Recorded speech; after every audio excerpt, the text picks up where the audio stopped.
बिस्मिल्लाहिर्रहमानिर्रहीम। अस्सलाम वालेकुम स्टूडेंट्स। जियोग्राफी सब्जेक्ट और क्लास 8 है। आज हम पढ़ेंगे 3.2 टॉपिक है, यानी थर्ड चैप्टर का हम टॉपिक नंबर 2 आज डिस्कस करेंगे, जो कि पेज नंबर 42 पे है। इससे पहले हमने ओवरऑल पोल्यूशन को देखा कि पोल्यूशन बेसिकली क्या है, उसकी डेफिनेशन देखी, और मज़ीद ये कि पोल्यूशन हमें कहाँ कहाँ पे हो और किस तरीके से लिविंग थिंग्स को, लिविंग ऑर्गेनिजम्स को नुकसान पहुंचा रही होती है। आज हम उसकी एक टाइप को, जो कि एयर पोल्यूशन से रिलेटेड है, उसके ऊपर फोकस करेंगे। Industries and motorised vehicles are the main contributors of the air pollution. के जो हवा के अंदर जो आलूदगी है, उसमें सबसे ज़्यादा हिस्सा डालते हैं इंडस्ट्रीज और जो मोटर्स, जो गाड़ियाँ, व्हीकल्स, बसेस, ट्रक्स, ट्रॉलर्स वो चल रहे होते हैं, वो हिस्सा डालते हैं।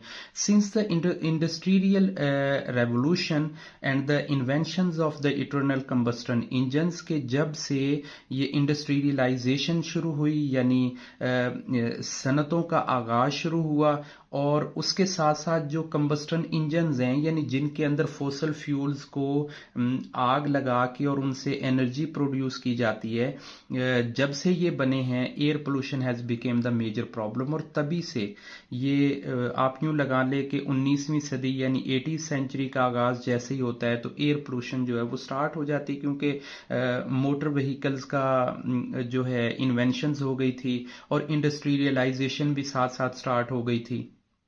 The burning of fossil fuels, के फोसल फ्यूल्स का जलना, such as the coal and petrol and the energy of the power engines and the machines releases carbon dioxide, sulphur oxide into the atmosphere. कि ये हमारी फिजा के अंदर जो sulphur oxide और जो कार्बन डाइऑक्साइड रिलीज होती है ना, इन मशीन से और इन इंजन्स के अंदर जो पावर जनरेट हो रही होती है, और इस पावर को पैदा करने के लिए बेसिकली अब ये पानी से तो चलते नहीं, ये तो कोयला और पेट्रोल यूज करते हैं, जो कि फोसल फ्यूल्स है, जिनसे कार्बन डाइऑक्साइड गैस निकलती है।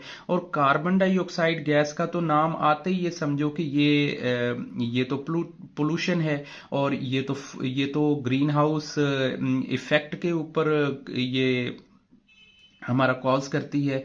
So the in the USA, power plant and the factories are responsible for about 90% of the sulfur oxide releases।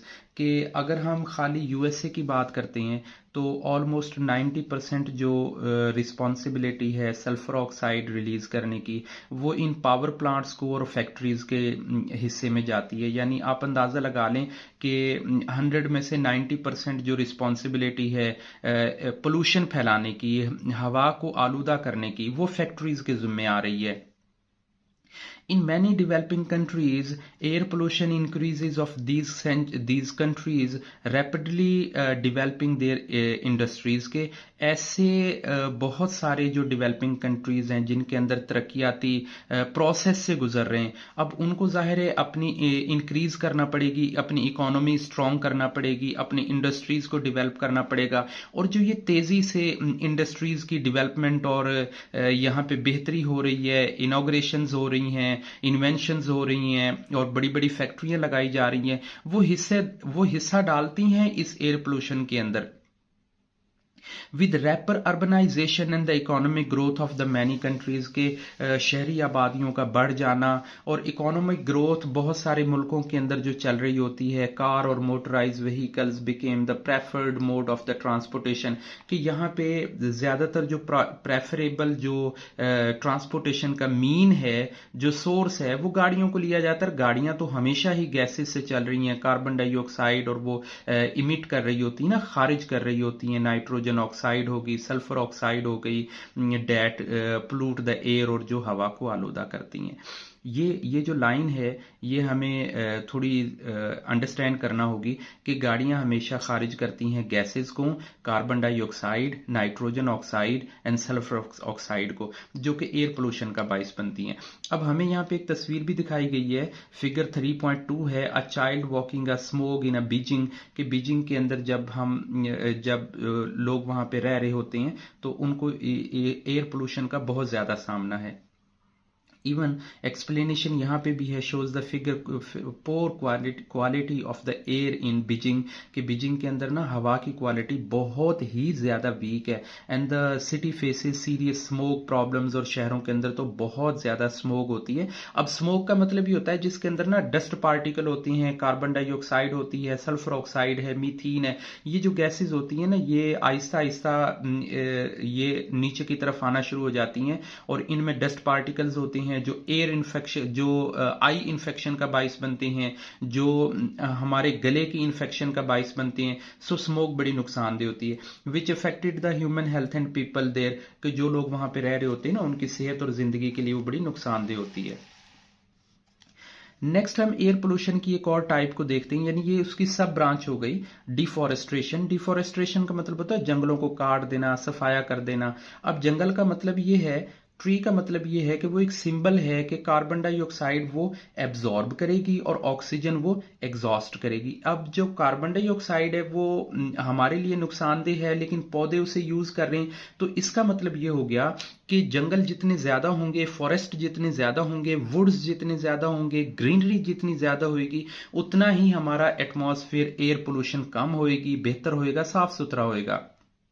लेकिन अनफॉर्चुनेटली ऐसा नहीं है, क्योंकि deforestation also a major contributed in air pollution, के जंगलात का काट देना, अर्बनाइजेशन का हो जाना और शहरी आबादियों का बढ़ना, इस वजह से भी ये एयर पोल्यूशन का इजाफा होता है, क्योंकि जंगलात तो काटे जा रहे हैं। दे trees and the green lungs of the earth and the store carbon dioxide gas from the atmosphere।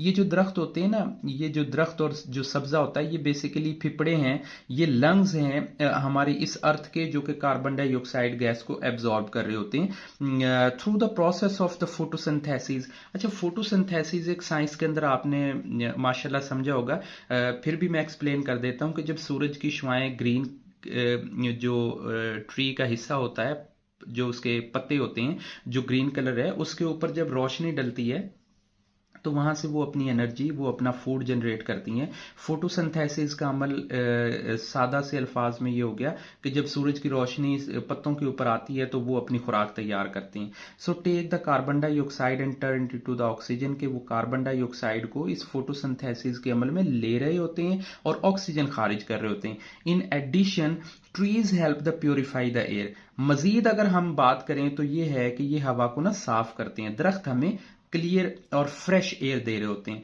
Show the large area of foresting been the remove from the Amazon and the main green lungs of the earth, कि ये जो तस्वीर हमारे सामने मौजूद है, ये इस बात को नुमाया करती है कि अमेजोन का जो जंगल है उसमें कितनी तेजी से डिफॉरेस्ट्रेशन हो रही है, जंगलात काटे जा रहे हैं।